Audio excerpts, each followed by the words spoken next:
Bapak, Ibu, dan anak-anakku yang terkasih, selamat pagi, berkah dalam.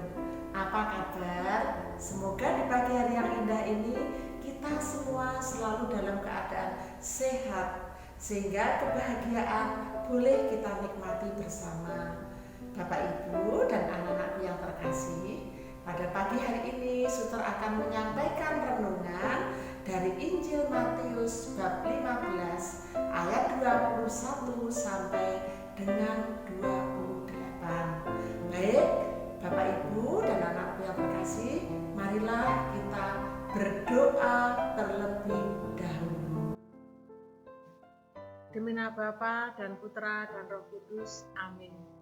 Allah Bapa kami, sumber segala rahmat, kami mohon curahkanlah terang Roh Kudus-Mu kepada kami, agar kami mempunyai hati yang peka dan murah hati akan kebutuhan orang lain.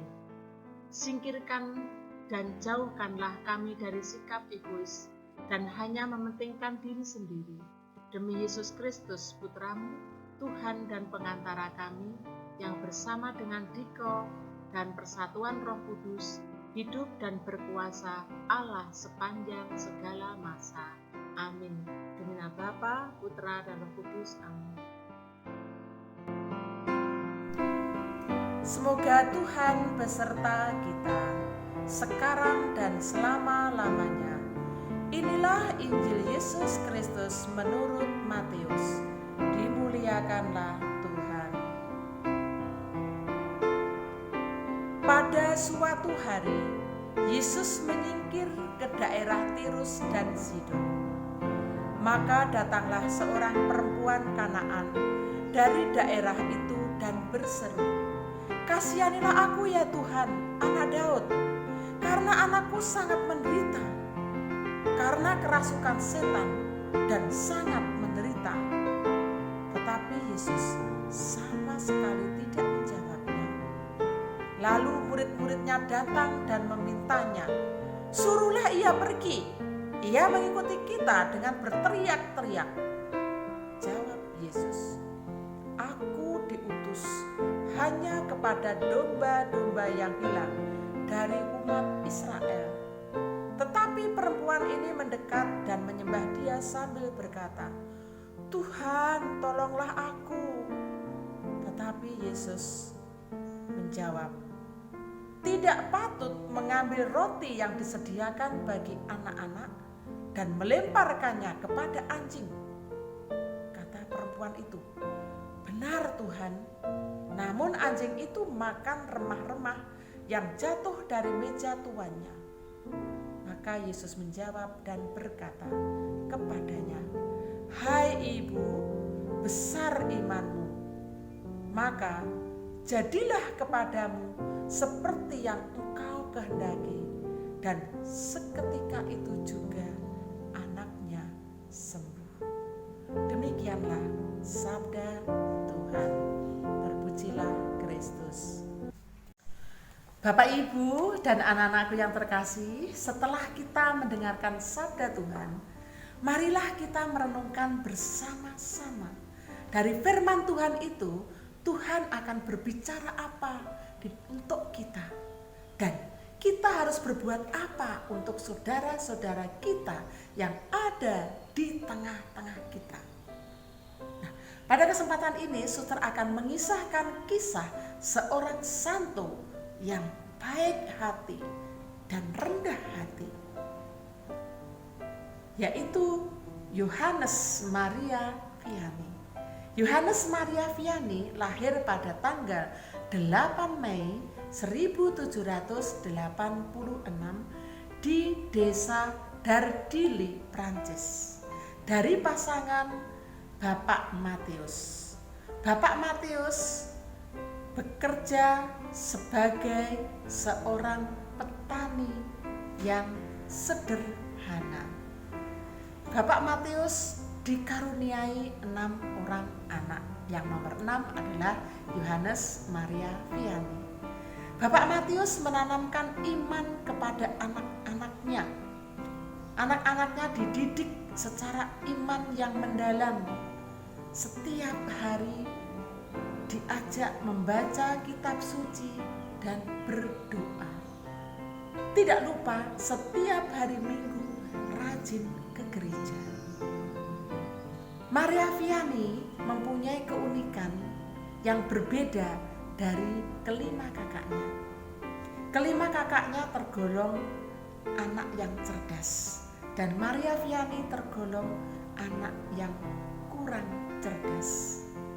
Dia baru bisa membaca dan menulis, yaitu pada umur 18 tahun. Tetapi Yohanes Maria Vianney tidak pernah berhenti belajar membaca dan menulis, meskipun sering diejek oleh kakaknya dan teman-temannya, tapi dia tidak putus asa. Dia selalu rajin berdoa dan berjuang. Kemudian anak-anak, Yohanes Maria Vianney mempunyai cita-cita ingin menjadi seorang imam. Dia mengungkapkan keinginannya kepada ayahnya, tetapi ayahnya melarang, tidak mengizinkan. Dengan alasan apa anak-anak? Yaitu dengan alasan bagaimana nanti, apakah Yohanes bisa mengikuti pendidikan di seminari. Tapi anak-anak, dengan kegigihannya, Yohanes Maria Vianney pada usia 20 tahun diizinkan masuk ke seminari. Nah, kesulitan datang silih berganti. Di seminari dia juga mengalami kesulitan belajar, terutama dalam bahasa Latin. Dan setiap ulangan dia selalu tetapi dia tidak kecewa. Dia selalu berusaha dan berusaha lagi sampai lulus, meskipun dengan nilai yang minimalis. Sehingga para pembimbingnya juga meragukan bahwa apakah bisa nanti menjadi seorang imam, apakah nanti akan ditabiskan. Tetapi apa anak-anak? Tuhan berkata lain. Dengan ketekunan dan kesalehannya yang dia rajin belajar, rajin berdoa, akhirnya Maria Vianney ditabiskan. Kemudian Maria Vianney ditempatkan di Amerika, di sebuah desa di Ars, karena oskopnya mempunyai kekhawatiran kalau ditempatkan di kota, jangan-jangan nanti tidak bisa melayani umat.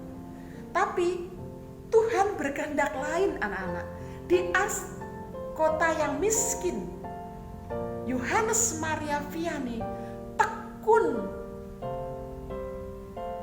berdoa, rajin menyambangi umat, membesarkan umat yang dalam notabe kehidupan mereka yang serba kekurangan. Dan Yohanes Maria Vianney setiap hari menyediakan diri di kamar pengakuan di gereja, dan setiap hari banyak orang datang mengaku dosa dan mohon bimbingan kepada Maria Vianney. Nah, nama Yohanes Maria Vianney semakin tersohor di kota Amerika. Tidak hanya di desa Ars, tapi sampai di Amerika. Banyak orang datang berbondong-bondong, datang untuk mengaku dosa dan mohon bimbingan. Nah, jadi Yohanes Maria Vianney meskipun mempunyai kekurangan, yaitu kurang cerdas, tetapi dia hidupnya sederhana, rendah hati, dan pendoa. Dan dia tidak pernah dendam kepada siapapun yang mengejeknya. Justru teman-temannya yang mengejeknya, dia tidak pernah membalas, dia hanya tersenyum dan mendoakan. Itulah anak-anak kisah Yohanes Maria Vianney, seorang imam yang sederhana dan rendah hati. Maka ketika Yohanes Maria Vianney sudah meninggal dunia, oleh Paus diangkat menjadi santo. Maka hari ini adalah peringatan Santo Yohanes Maria Vianney. Bapak Ibu dan anak-anakku yang terkasih, marilah kita mengambil hikmahnya. Dalam hidup ini kita saling melengkapi. Ada yang cerdas, ada yang kurang cerdas, tetapi janganlah kita meremehkan dan merendahkan, melainkan kita saling menolong, saling membantu, saling mendoakan seperti Yohanes Maria Vianney. Nah, anak-anak, marilah kita belajar menjadi orang yang rendah hati. Nah, semoga renungan pada hari ini dapat menginspirasi kita semua. Amin. Bapak, Ibu, dan anak-anakku, setelah kita mendengarkan sabda Tuhan dan merenungkannya, marilah kita akhiri dengan doa penutup. Allah Bapa yang bertakhta di surga, kami bersyukur atas rahmat-Mu yang telah kami terima melalui Yesus Putra-Mu terkasih. Ya Bapa, buka mata hati kami agar kami mampu berbuat dan bersikap seperti Yohanes Maria Vianney yang rendah hati dan tekun berdoa dan hanya mengandalkan Engkau sendiri. Ya Bapa, semuanya ini kami serahkan kepadamu dengan perantaraan Kristus, Tuhan dan Juru Selamat kami. Amin. Marilah kita mohon berkat Tuhan. Semoga Tuhan beserta kita sekarang dan selama-lamanya. Semoga kita yang hadir di sini, yang mendengarkan sabda Tuhan ini, diberkati oleh Allah Bapa yang Maha Kuasa, demi nama Bapa dan Putra dan Roh Kudus. Amin.